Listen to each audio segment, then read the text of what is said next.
¿Qué tal? ¿Cómo les va? Bienvenidos a esta nueva edición de La Cultura del Trabajo. Y la verdad, bueno, cada vez más cerca, ¿no? Cada vez falta menos para que podamos definir hacia qué vamos a hacer con nuestro voto. Gran movilización, las elecciones y el voto, ¿no? Millones se movilizan, millones nos movilizamos para ver si con esa acción colectiva podemos generar un presente distinto y, por supuesto, un futuro absolutamente distinto, que es lo que termina unificando voluntades. La idea de que accionar colectivamente es la única manera de transformar positivamente una realidad, si es que vale el término, es algo muy, muy fuerte y es algo a lo que realmente teme el gobierno. En general temen todos aquellos que hacen del individualismo su motivo de vida, ¿no? Así que bueno, la idea es que nos movilicemos y la idea es que justamente le digamos no a un proyecto que deja fuera a la mitad del país, pero además compromete generaciones y generaciones de muy mala manera. Pero le podamos decir sí a un proyecto, y la idea es construir un proyecto, no digo distinto, digo mejor, digo más completo, digo con más respuestas, donde cada uno de todos ustedes que se movilicen, que participen, puedan tener realmente yo no digo una esperanza porque está medio gastado, ¿no? Lo de esperanza así solo. Digo, no sé si hay que tener tanta esperanza, lo que hay que tener es las ganas de hacer cosas y las ganas de hacer cosas pensando en uno y pensando en los demás. Bueno, esa es la idea y para eso hoy tenemos un invitado muy, muy especial, Sabino Boaca Narvaja. ¿Cómo estás, Sabino? ¿Qué tal? Mucho gusto por invitarme. Aparte, contento de este lugar propositivo del debate de ideas, ¿no? Me parece que es un momento, como toda crisis, ¿no? También son momentos de oportunidad para problematizar la cuestión que nos está pasando, caracterizar el escenario internacional y debatir las ideas. Yo creo que es el elemento. Y crisis. Discutir un plan de acción, ¿no? Que es como un poco lo que creo que vos esbozaste en esa es esta la idea. introducción. Crisis es prueba, ¿no? Exactamente. Crisis es prueba y no hay que tenerle miedo No. a las pruebas. Mira, a mí me tocó representar el orgullo de representar a mi país en una potencia muy importante que es la República Popular China, en un momento difícil para la humanidad, porque acuérdense que yo asumí en el 2020 en medio de la pandemia, cuando, esto hay que decirlo, uno de los pocos estados que nos asistió para los insumos. Acuérdense esto, yo siempre pongo el ejemplo de lo que es nuestra línea de bandera y tener una línea de bandera propia y la autonomía que implica eso, porque gracias a tener aerolíneas argentinas pudimos conseguir 1.400 toneladas de insumos médicos en la primera etapa de la pandemia con China. 44 vuelos de aerolíneas que aparte, acuérdense que estábamos en el marco de lo que se llamaba la guerra de los insumos, se robaban las cargas. Yo fui en uno de esos vuelos en el 2020 con mi familia, que es de película porque viajamos en un vuelo comercial que no estaba preparado para la carga, solo con mi mujer y mi hijo y los tripulantes. Con la carga en bodega. No, vacíos, porque después cargaban insumos en China. Hicimos una escala, porque era un vuelo, tuvimos que inaugurar una ruta nueva por el Pacífico para que no nos roben los insumos a Shanghái. Bueno, y hubo 44 vuelos que conseguimos 1.400 toneladas de insumos. Después se usó para el tema de las vacunas. Acuérdense que con China conseguimos 31 millones de dosis de Sinopharm y 5 millones de dosis de CanSino, lo cual fue clave también para nuestro plan de vacunación. Recuerdo perfectamente que había cacatúas que decían que eran vacunas comunistas. Bueno, fíjate que los países que más nos ayudaron, y esto es interesante como para que nos interpele, que los países emergentes, los países llamados desarrollados, se acapararon las vacunas para sí, y los países que más tuvimos solidaridad son los países, entre comillas, en vías de desarrollo o emergentes, ¿no? Y esto también son cosas para problematizar. Y en un mundo globalizado y en un mundo donde justamente la solidaridad a veces parece un pensamiento o un sentimiento, si se quiere, ingenuo, ¿no? ¿Por qué pensás que China sí nos ayudó y otros países no? Primero, hay que entender en qué fase actual está China, ¿no? Yo siempre digo, bueno, yo soy de la doctrina peronista y Perón decía siempre, es muy importante. Primero, la primera política es la política internacional. Si vos no tenés caracterizada la política internacional, podés tener buenas tácticas, pero son inconducentes. O sea, la política internacional es estrategia. Si la estrategia tuya no es efectiva, cualquier cosa que te lleve mal vas a chocar contra una pared. Totalmente. No se puede combatir tácticas con estrategias con tácticas. Exactamente. Y estamos, digo, en la fase esta de desarrollo que está China, en un mundo, yo diría más que globalizado, interdependiente. Y acá vamos a ir a la particularidad de China. China, que la República Popular China, que se crea en 1949 con Mao, en el momento que se crea la República Popular China, China tenía 90% de la población campesina, una pobreza extrema, y la expectativa de vida era de 35 años, ¿no? Esto es interesante porque yo siempre pongo el ejemplo argentino. Argentina ya estaba desarrollando los planes quinquenales de Perón, en China fueron después, ¿no? En el 53 arrancan los planes quinquenales, y fíjense, Argentina tenía industria automotriz, metalúrgica, hidrocarburífica, nuclear, energía nuclear, o sea, el esquema sanitario mucho mejor que el de China. Ahora, en el 53 China arranca los planes quinquenales y ya van por el número 14. Estos meses se está debatiendo para el año que viene el 15º plan quinquenal. ¿No? Fíjense la diferencia de el activo de la planificación y las políticas de Estado y lo que es China y lo que es Argentina. Bueno, China, para poner una foto, el año pasado China llegó hablábamos de la expectativa de vida, a los 78 años. Mejor que la de Estados Unidos. China ya tiene 400 millones de sectores medios, el doble de sectores medios de Estados Unidos. Y planifica en 10 años duplicar, o sea, llevar a 800 sectores medios, que son 2 Europas de sectores medios. Entonces, fíjense, una sociedad que era esencialmente campesina, 90% campesina, 40, 50 años después pasó 67% urbano, 33% campesina. Hoy una de las sociedades mayor de avance tecnológico, hace 6 años que China se consolidó como el estado que más patentes tecnológicas presenta, y además erradicó la pobreza en el 2021. Sacó de la pobreza desde la República, de la creación de la República, a 800 millones de personas. Es el esquema de prosperidad más grande de la historia de la humanidad, y ahí es donde yo digo que poco se conoce, ¿no? Muy poco. Incluso esto que vos estás diciendo realmente no llega acá. El hecho de que la población haya realmente mejorado su nivel de vida en todo sentido es algo que aparece como algo, como una revelación. Todo el mundo se piensa que los chinos están todos vistiéndose en uniforme iguales y que le sacan a los chicos cuando... Pero fíjense los datos que le di, 400 millones de sectores medios. Hoy vos vas a las principales ciudades chinas, tenés 18 ciudades de 10 millones de habitantes, 6 ciudades de más de 20 millones de habitantes. China en los años 90, Beijing, por ejemplo, tenía 3 líneas de subte. Hoy tenés 54 ciudades chinas con líneas de subtes, pero que tienen, o sea, triplican los kilómetros de subtes de toda Europa, incluso de Estados Unidos, que era la vanguardia de eso. China tiene 167.000 kilómetros de trenes, de vías férreas, de los cuales 50.000 son trenes de alta velocidad. Fíjense, el esquema de infraestructura es lo primero que te impacta cuando llegas a China. Digo, porque, sobre todo, bueno, hay un dato muy fuerte que en el año del 2011 a 2013, en 3 años, los chinos generaron más consumo de cemento que todo el siglo XX de Estados Unidos. O sea, todo el siglo XX. Que Estados Unidos consumió en todo el siglo XX menos cemento que lo consumió China en 3 años. O sea, fíjense el impacto del esquema del desarrollo de infraestructura, que ha sido una de las claves en China, donde tenés un esquema, configuración territorial enorme, no solo vías férreas, puertos, y que ahora está exportando esa infraestructura, ¿no? Porque China se consolidó.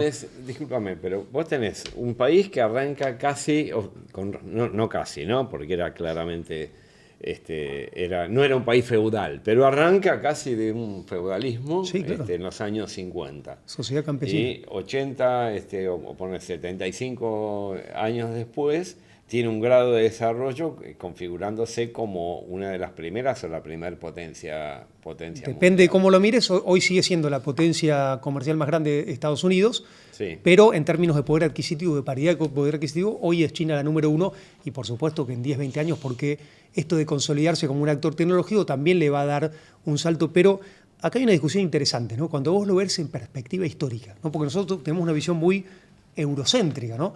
Vos ves, claro, China tiene 5.000 años de historia. Entonces vos podés separar a China en 3 etapas históricas. La China antigua, la China dinástica y la China moderna.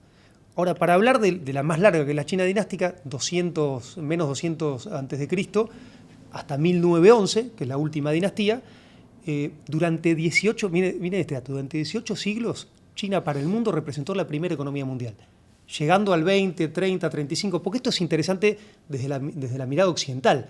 Sí. China se percibe como un Estado que está reemergiendo, no como un Estado que está emergiendo. Nosotros decimos, che, mirá cómo China está reemergiendo. En realidad China dominó el ecosistema económico mundial durante 18 siglos. Un periodo muy corto, que un siglo, de la Revolución Industrial Europea. Por supuesto, después ellos tuvieron, con la caída de la dinastía Qing, colonia inglesa, sobre todo los ingleses, ¿no? Porque otro actor relevante en el sistema mundo mucho tiempo fue India, también colonizado por los ingleses, que quedó totalmente destruido, tenía industria textil. Pero con China, fíjense, cuando aparecen las guerras del opio, la ocupación de territorios como Hong Kong, como Macao, incluso el control de los puertos a través de Inglaterra, China pasó de ese 30% de la economía mundial en ese periodo. ¿Sabe cómo le llaman los chinos a ese periodo, ese siglo?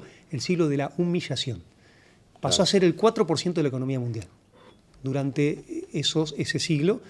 Entonces, fíjense lo que representa, y ahí hay un punto en común con la sociedad argentina, porque incluso hay un historiador, O'Donnell, que grafica el tema de que parte de las flotas de las invasiones inglesas de Argentina participan en las guerras del opio. O sea, como un puente, y ahí hay un puente que nos une con los chinos, porque acuérdense que nosotros tenemos este esquema anticolonial, las invasiones inglesas, incluso nuestro reclamo de integridad territorial, que uno de los actores que más nos apoya en el sistema internacional es China, porque China tiene su reclamo con Taiwán de integridad territorial, y ahí hay un esquema también de mucha unidad pese a la distancia grande que tenemos con China.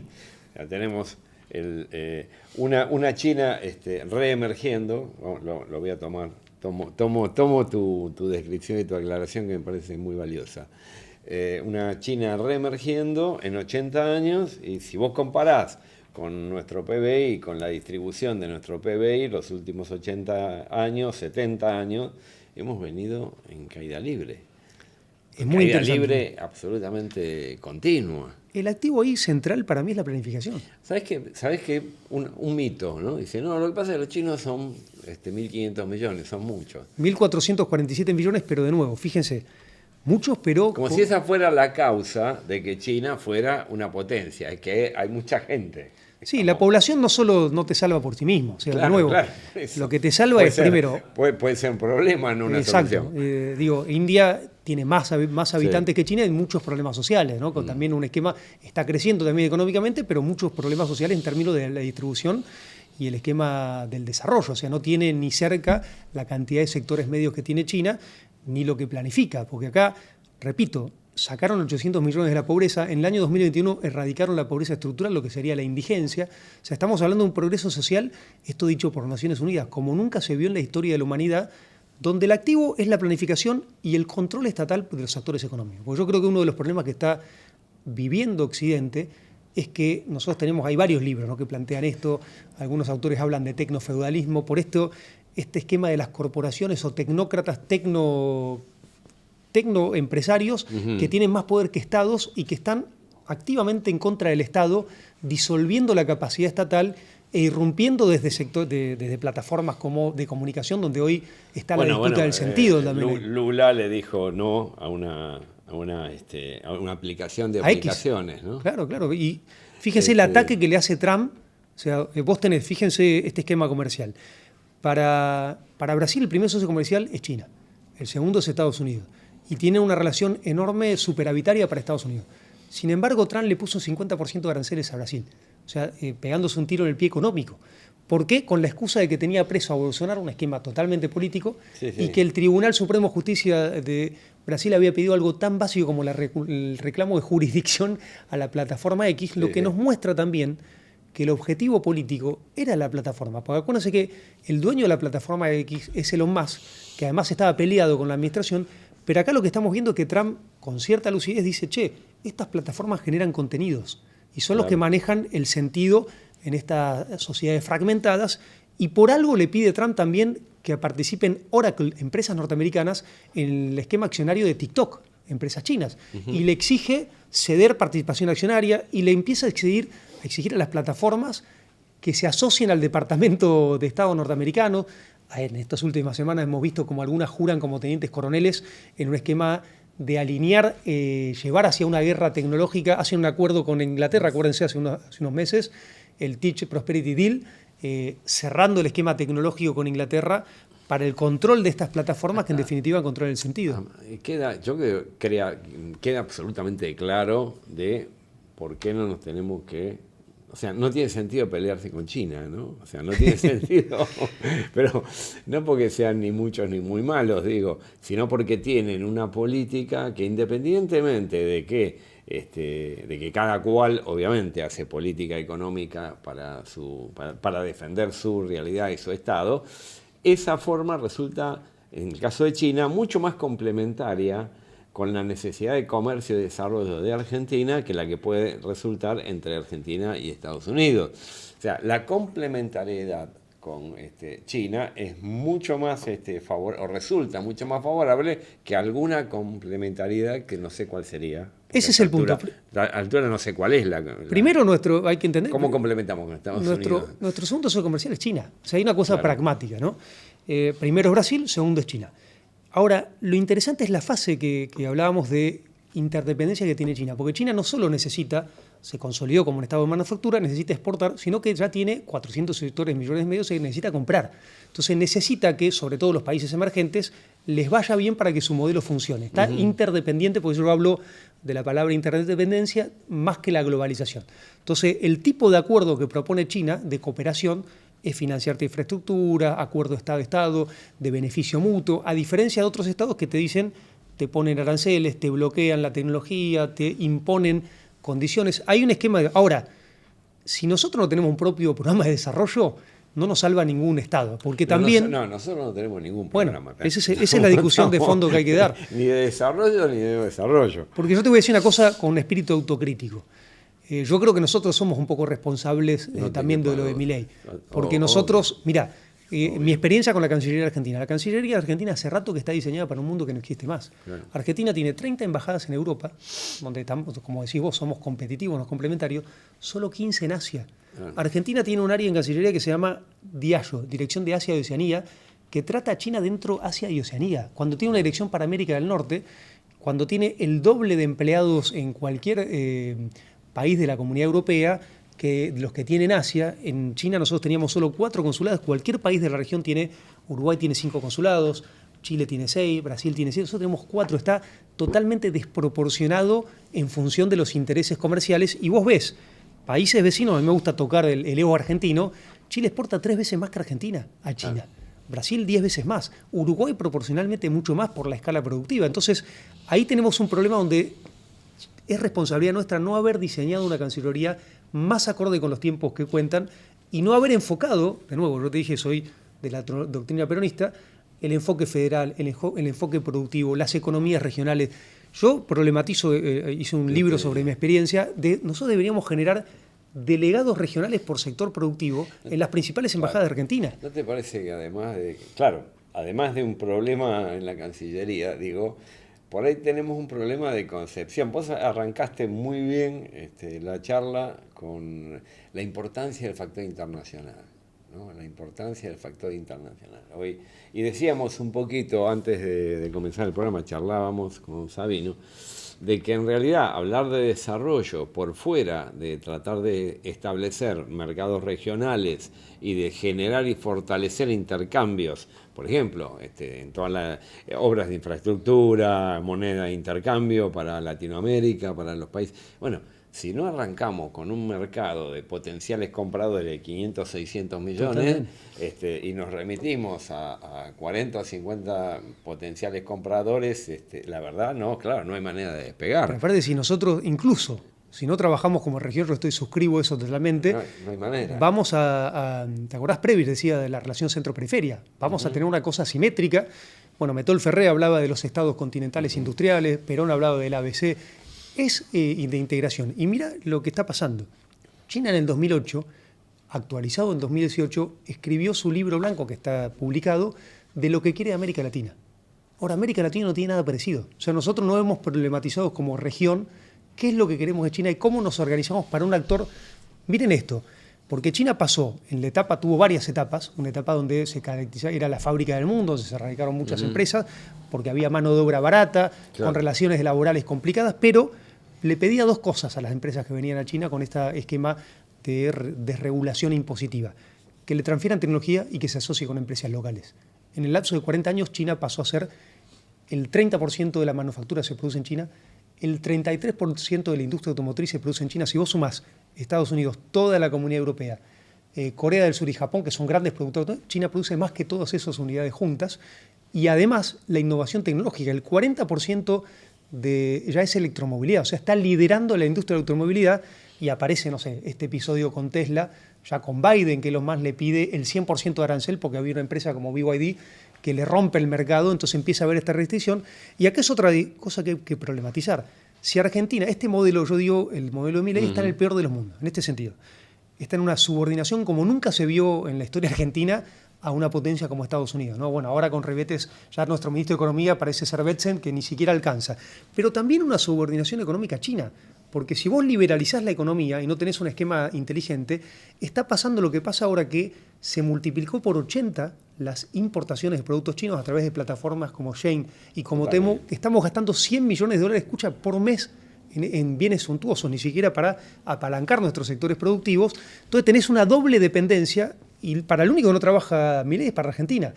Y esto tiene que ser una oportunidad para discutir entre todos los sectores, incluso los partidos políticos, los gobernadores, volver al espíritu productivo de Argentina. Nosotros tenemos 5 sectores que para mí, yo lo problematizo en el último libro: energía, agroalimento, economía del conocimiento, minería y turismo, que deberíamos estar multiplicando por 3 las importaciones si tenemos un concepto de política de Estado de largo plazo sobre estos sectores, buscándole valor agregado.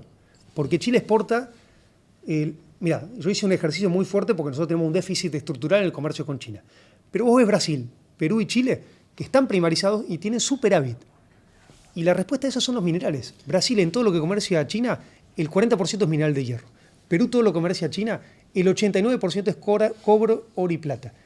Chile, el 83% de lo que exporta a China es cobre. ¿Saben cuánto exporta de minerales Argentina a China? Ni idea. 4%. Una vergüenza. Tenemos la misma cordillera de Chile, la misma cantidad de cobre y el doble de litio. Lo que está claro, Sabino, es que así como, o sea, acá no hay plan, acá no existe plan, no existe estrategia, no existe plan. Y no puede ser de ninguna manera lo que se está haciendo, digamos, que solamente tratar de conseguir dólares para poder sacarlos, para poder sacar capitales, digamos. Especulación financiera, es una timba. Es una timba, sí.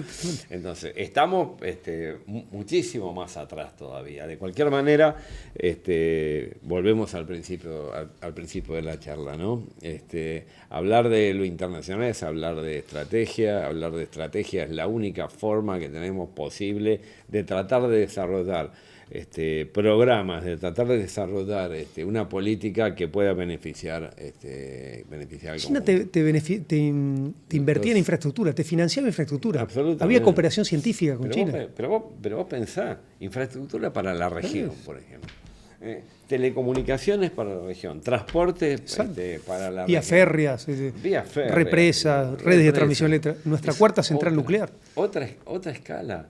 Bueno, hacia ahí nosotros tenemos que ir, pero hay que empezar a decir esto en voz alta y hay que empezar a plantear esto para el conjunto, porque si no, la gente no acompaña lo que no, va por lo que no quiere, pero necesitamos que la gente vaya por lo que quiere y eso tiene que tener una posibilidad de ser factible.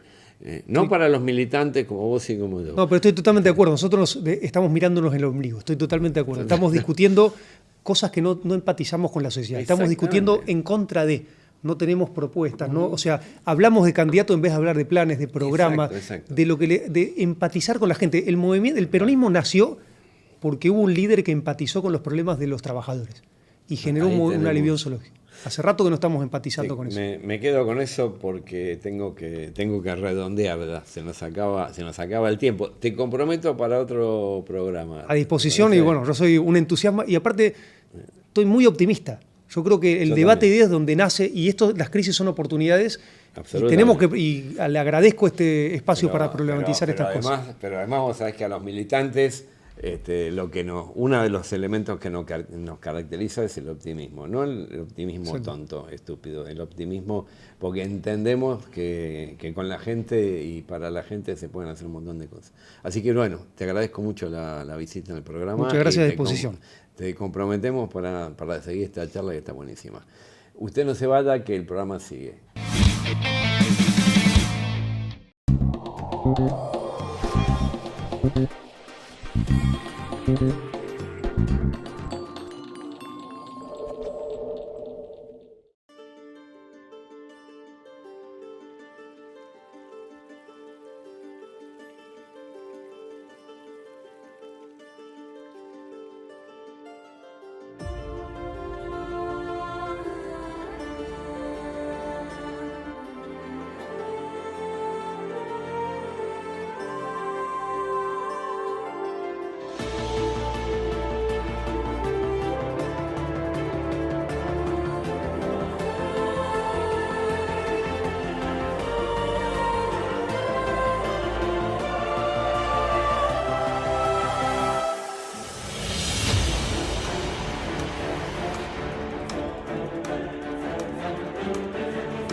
Attention pour le décompte final. Final countdown. Cuenta final. 10, 9, 8, 8, 7, 6, 6, 5, 5, 4, 4, 3, 3, 2, 2, 1, 1. top. Allumage Vulcain.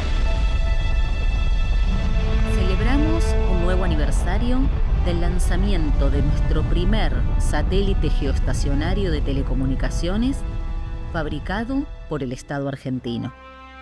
Nuestra flota de satélites brinda servicios de telecomunicaciones esenciales en todo el territorio nacional y a países vecinos.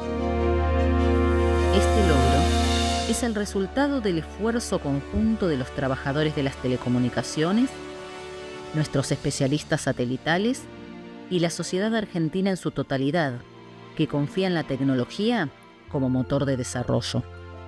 A 11 años del inicio de este sueño, mantenemos inalterable nuestro compromiso con la patria y con el pueblo argentino. Pero, ¿qué es ARSAT? Hola, ¿te puedo hacer una pregunta? ¿Sabés qué es ARSAT? Algo de satélites, sí. ¿Sabés qué es ARSAT? No, la verdad no me acuerdo, pero sí, Argentina satelital. Perfecto. ¿Sabías que Argentina es uno de los 8 países del mundo con capacidad para fabricar sus propios satélites y ponerlos en órbita? Sabía, sí, sabía. ¿Saben qué es ARSAT? No.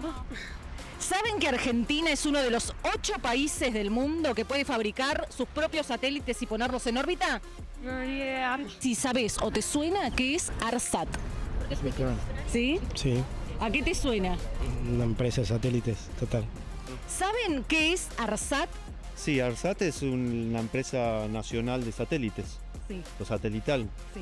para para generar, para poder poner nuestros propios satélites en el aire. ¿Sabés qué es ARSAT? Sí, obvio, el satélite que mandó Argentina. ¿Sabés qué es ARSAT? Una empresa que desarrolla tecnología.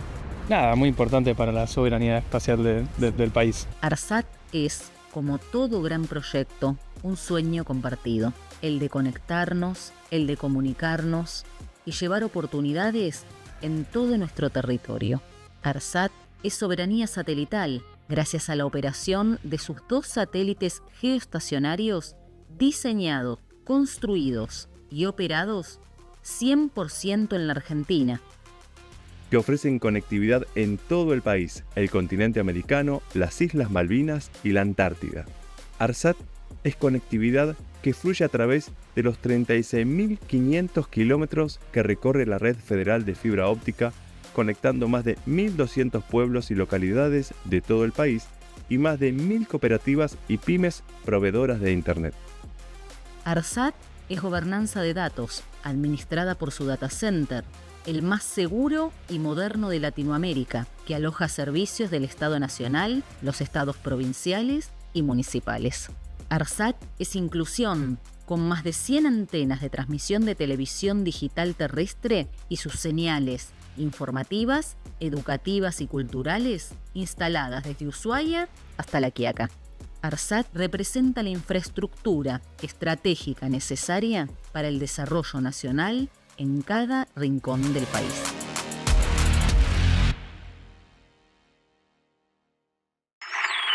Evitar el vaciamiento, respetar la negociación colectiva y terminar con el congelamiento salarial. Hay un ruidazo.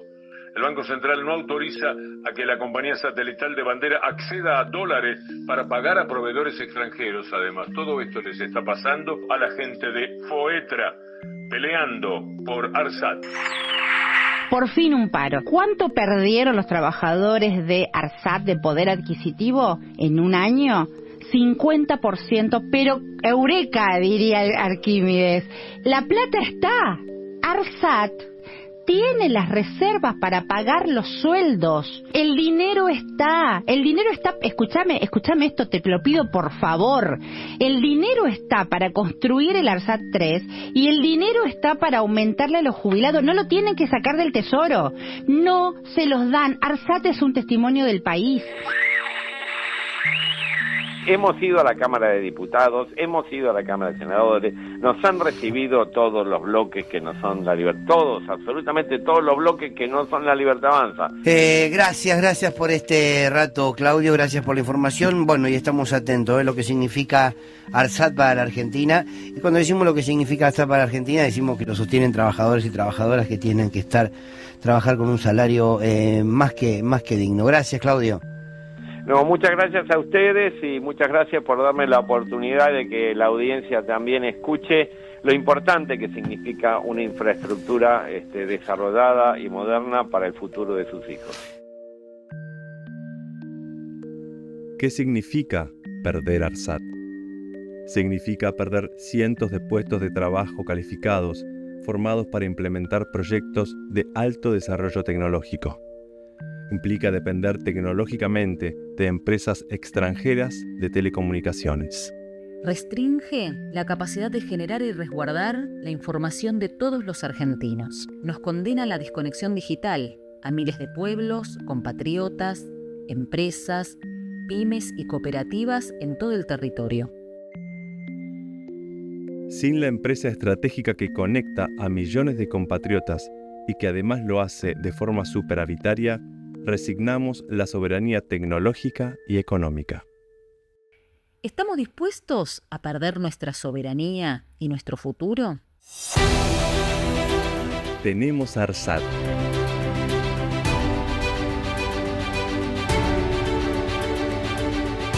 Tenemos proyecto.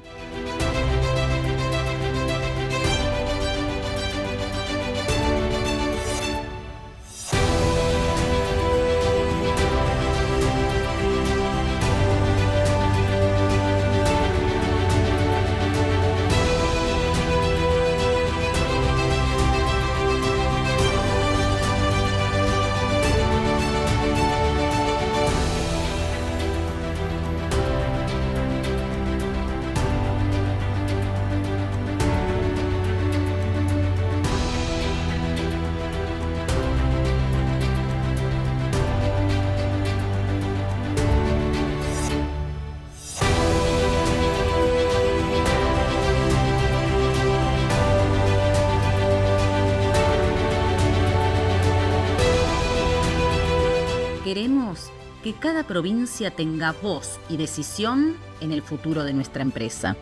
Queremos conformar un consejo consultivo para que cada gobernación aporte la mirada regional necesaria para el desarrollo tecnológico. Queremos continuar con el proyecto SG1, actualmente en construcción.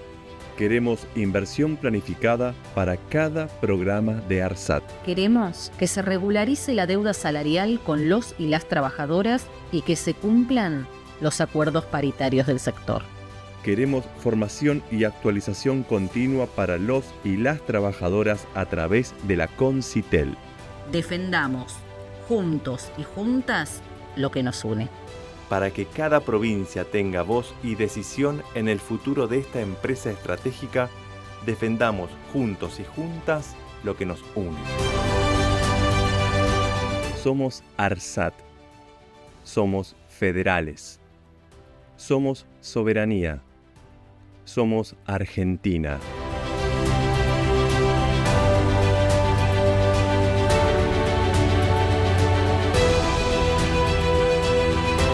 Todos somos ARSAT.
Pocas veces tenemos la oportunidad de ver una sincronía entre el poder legislativo y las organizaciones gremiales como la que estamos viviendo en este acto, queridos compañeros y compañeras.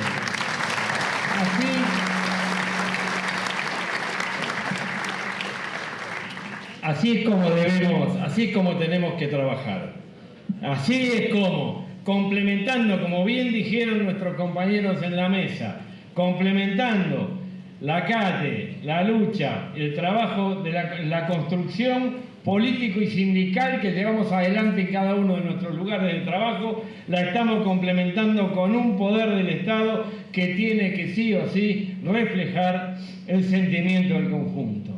Y en esta mesa estamos viendo tanto la compañera senadora, los compañeros diputados, estamos viviendo un buen momento y esto tiene que ver con que ha cambiado el clima social. Seguramente este acto no hubiese podido ser hace 3 o 4 meses atrás, o por lo menos no hubiera tenido la intensidad y la representación que hoy tiene. ¿Por qué está sucediendo? ¿Qué es lo que está cambiando? Estamos teniendo políticas, estamos llegando al conjunto de la sociedad, estamos llegando a los sectores que por lo general no movilizan, que por lo general no participan políticamente, por el hartazgo que está generando el gobierno, por las situaciones de necesidad y urgencia que se vive en nuestro pueblo, pero también porque estamos aprendiendo a generar propuestas que puedan ser tomadas por el conjunto de los trabajadores y las trabajadoras. No tenemos que fijarnos solamente en aquello que para nosotros nos produce rechazo o nos resulta tremendo. Por supuesto que es tremendo la entrega al imperialismo yanqui. Por lo menos, por supuesto que es terrible esto de que nos puedan poner dentro de la bandera como una estrellita más, ¿verdad? A la militancia eso nos resulta absolutamente repulsivo. también a la gente, pero no de la misma manera. A la gente tenemos que llegarle con propuestas y tenemos que contarle cómo, si ARSAT no es ARSAT, se va a quedar incomunicada. Tenemos que contarle cómo, si no se pone el tercer satélite en el espacio en poco tiempo, vamos a tener problemas en aquellos sitios donde no hay otra comunicación y en aquellas escuelas alejadas donde no hay otra comunicación que no sean los satélites. Y no lo va a llevar Starlink ahí. Y no lo va a llevar Starlink. Esto es lo que hace, la propuesta del movimiento obrero es lo que hace la diferencia, la construcción de una propuesta es lo que hace la gran diferencia. Poder construir programas desde la necesidad y desde aquello que tenemos el saber y la experiencia necesaria como para poder elaborar propuestas que estén al alcance de la comprensión, pero sobre todo de la participación de nuestro pueblo. Por eso es que es importante este acto, porque estamos hablando en concreto de modificar la situación que tenemos como laburantes. Y a su vez reafirmamos la complicidad histórica que tenemos como movimiento obrero con los usuarios. En este caso, este gremio nunca, jamás se separó de la necesidad de los usuarios. Siempre estuvimos pegados a un servicio de telecomunicaciones que fuera eficiente, que fuera nacional, que tuviera la capacidad necesaria para no dejar a nadie afuera. Y hoy, quedarse fuera de las telecomunicaciones es quedarse afuera de todo. Hoy nosotros tenemos la herramienta para que nuestro pueblo, participando con su voto, en este caso, la mayor movilización, coincidimos absolutamente, ¿no? La mayor movilización que vamos a tener es la de millones y millones y millones de argentinos que van a participar de una movilización donde no alcanzan la calle para contenerla. Van a las urnas. Y ese hecho es lo que permite que haya una modificatoria siempre y cuando, además, no digamos solamente no mi ley. Tenemos que decir, obviamente, no mi ley y oponernos y votar como tenemos que votar. Pero también tenemos que decirle hacia dónde tenemos que ir. Tenemos que empezar a decir hacia dónde tenemos que ir. Porque la gente sigue positivamente, seguramente sigue lo que le ofrece una salida y un cambio en su vida, una mejor vida. Entonces, empezamos a caminar y a mascar chicle. Esta es una propuesta.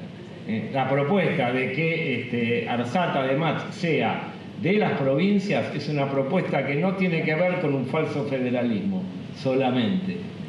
Tiene que ver con que los gobernadores, con que los compañeros que están en cada una de las provincias puedan decir dónde necesitan conectividad, dónde hay una zona para desarrollar, dónde hay una ventaja comparativa para meter en una industria, en qué lugar se necesita qué tipo de comunicación. No toda la comunicación es igual, no toda la comunicación es igualmente necesaria. Hay formas y los trabajadores sabemos cuáles son las mejores formas. Por eso es que elaboramos un proyecto y por eso es que logramos esta sincronía con nuestros compañeros senadores y diputados. Aprovechemos este momento, desarrollémoslo y a su vez comprometámonos todos los que estamos acá a generar una gran movilización en el momento que se trate esta ley y que podamos llevar adelante entonces el apoyo de todo el gremio de las telecomunicaciones. Desde esta mesa, con la Confederación, con la CONCITEL, nos comprometemos a acompañar el tratamiento de esta ley que está con media sanción y de aquella ley también ese proyecto de ley de diputados y senadores que permita a las provincias ser parte de la conducción estratégica de una empresa de telecomunicaciones. No quiero terminar el discurso sin mencionar que hoy tenemos acá en la sala un ministro de Ciencia y Técnica que ahora está en la provincia, ¿no? Y el compañero Zavareza, qué distinto que era esto, ¿no? Qué distinto que era esto con un ministro, porque ARSAT colgaba de él, ¿no? Y el periodo donde llevamos adelante proyectos, desarrollos, donde discutíamos o hablábamos si era más conveniente una tecnología u otra, Y hoy estamos en la situación, ¿no?, que estamos, por eso tenemos mucho que recuperar para compañeros como él. Y además, para que el día de mañana esto no sea una discusión solamente de este plenario, sea absolutamente una realidad. Y no quiero dejar de mencionar que tenemos dos ministros de Trabajo que han participado de este acto, la compañera Kelly y el compañero Carlos Tomada, que realmente han ido también, ¿no? Estamos todos en actividad, pero hay que mencionarlo, porque si hoy representamos a gran parte de la actividad, si hoy tenemos una confederación, es porque estos compañeros jugaron y jugaron bien, jugaron como tenían que jugar, jugaron a favor del movimiento obrero. También hay compañeros que aportan muchísimo acá, que aportan mucho, como el compañero Edmundo Poggio, como el compañero Fernando. Realmente tenemos compañeros que nos aportan muchísimo y que no aparecen, digamos, que no tienen demasiada mención, pero que hoy tenemos acá y la verdad que nos ayuda muchísimo, como el compañero Carlos Andenacci en ARSAT, ¿no? Compañero que era miembro del directorio, ¿sí?, y que sigue estando en ARSAT y que aporta muchísimo para esto. Entonces, con el compromiso de participar en esta gran convocatoria que vamos a hacer en el momento que se trate esta ley, que la verdad que nos ha cambiado, vamos a decir la verdad, si decíamos que la habíamos preparado o que la veníamos trabajando, no es así, ¿no? Esto venía de antes, pero no sabíamos que podíamos tratarla y aprobarse ahora en diputados, ¿no? La verdad que hay que aprovechar la oportunidad y hay que mover con todo, porque nos cambia absolutamente toda la perspectiva de ARSAT, pero además de todas las empresas del Estado, absolutamente de todas las empresas del Estado, porque es abarcativa de todas las empresas. Así que tenemos acá al Tano Catalano, ¿viste? Tenemos acá al compañero Cachorro, por supuesto, todo el espectro de ATE, como para poder generar una gran movida el día que esto se trate. Así que con ese compromiso quiero que nos saludemos y nos felicitemos entre todos, porque ha sido un acto que solo se puede hacer cuando los tiempos empiezan a cambiar y cuando la militancia logra que esa situación cambie. Gracias, compañeros y compañeros. Vamos arriba que estamos cambiando la situación. Vamos para adelante. Gracias.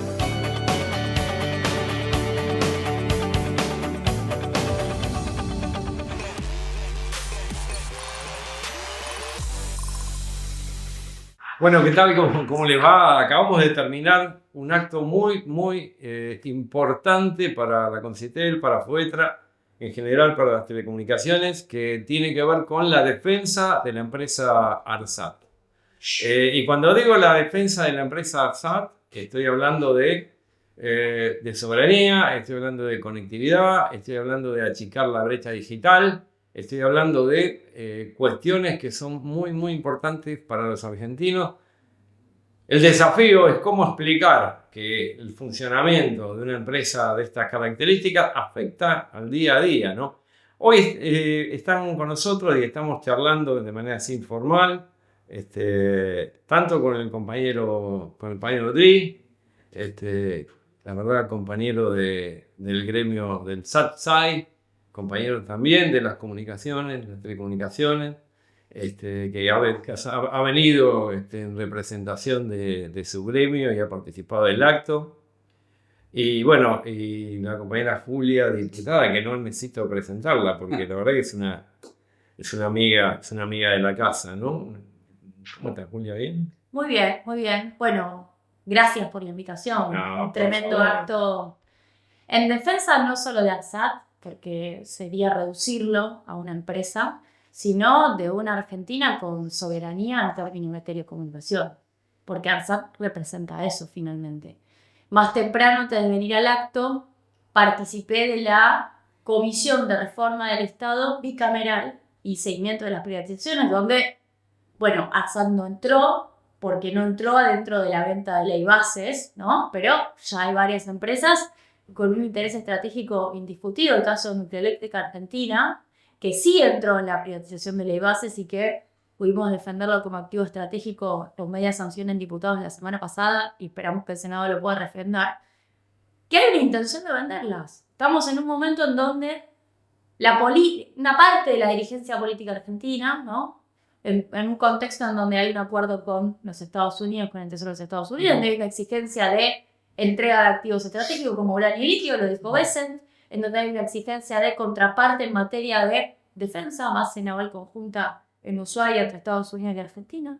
Bueno, en ese contexto aparece la venta de empresas públicas como una forma doble. Por un lado, de hacer caja, obtener dólares. Yo lo decía, Caputo lo dijo el 2 de julio en la Universidad Austral, necesitamos dólares, vamos a vender empresas.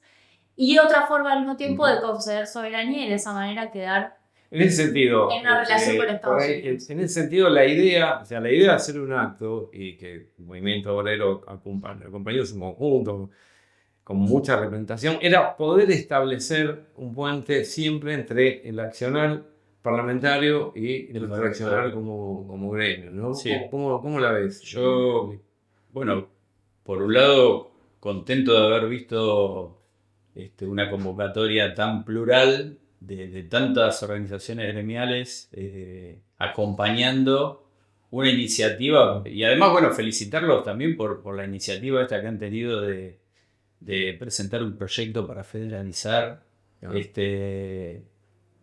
ARSAT y hacer partícipe a las provincias de manera activa para, como bien vos dijiste en el acto, que los gobernadores sientan, porque son ellos en definitiva quienes tienen el mejor conocimiento de cómo tener una conectividad, cuál es la conectividad necesaria que necesita cada provincia. Me parece una iniciativa inteligente y además, bueno, una convocatoria muy, muy interesante, con un gran acompañamiento. La verdad que, bueno, nosotros destacamos el hecho de que esté el SATSAI presente. Estamos hermanados porque, nada, la tecnología la tecnología nos ha unificado. ¿no? Y esto también da pie para futuros acciones conjuntos, donde tenemos que trabajar más y más para buscar siempre el común denominador y ver cómo articulamos con las cámaras, ¿no? O sea, el tema de la articulación entre el movimiento obrero organizado, la Cámara de Diputados, la Cámara de Senado, no siempre se da de manera muy efectiva porque tienen tiempos distintos, las reivindicaciones son reivindicaciones inmediatas por el lado de la clase trabajadora y tal vez están más mediadas desde las cámaras. Así que bueno, saludamos mucho el hecho de que ustedes estén presentes y nada, nos comprometemos a una participación mucho más asidua y más masiva en lo sucesivo, porque cuando esto se trate, cuando se traten las leyes tanto que protegen al ARSAT como le permiten a los gobernadores participar de su directorio, queremos que estén presentes, que ahí estaremos. Sí, absolutamente. Quiero destacar por último que esta es una etapa defensiva en donde estamos buscando preservar los activos estratégicos, pero me pareció muy importante que en el acto me acerqué y me robé un libro, aparecía el plan satelital. Confesión de parte de René Prueba. ¿Por Te qué? lo robaste. Me lo robé, es mío. Es tuyo. Me pertenece. 2015-2035, miraba acá atrás que fue hecho durante el gobierno de Cristina precisamente, pero me parece importante que nosotros también construyamos la hoja de la ruta, porque Bien. esto es 2015-2035. En este sector estratégico, tenemos la organización política, tenemos la hoja de ruta, tenemos un horizonte. En muchos sectores nos hace falta construir eso y ese es un desafío en nuestro espacio político. Un desafío pasar, desde las organizaciones gremiales, pasar a la ofensiva. Claro. O sea, pasar a la ofensiva es proponer. No nos olvidemos que a todos nos une el futuro. El pasado nos puede, no hay que olvidarse del pasado, hay que tenerlo en cuenta para no repetir errores, sobre todo, y nos genera afectos. Pero el futuro nos compromete en una militancia trascendental. Cuando digo trascendental es que siempre nosotros elegimos una forma de trascender que es generar bienestar para el conjunto. Y eso no es cualquier cosa. Sí. Eso no es cualquier cosa. Parte de lo que elegimos, parte de lo que creemos, por eso como bien decía Julia, es necesario que de nuestro espacio haya una hoja de ruta y que le demos futuro. La ciudadanía tiene que sentir de que a través nuestro hay un plan de futuro, que sienta que hay un objetivo en los cuales el pueblo se sienta parte, ¿no? Así que, bueno, ahí nos va a encontrar a todos.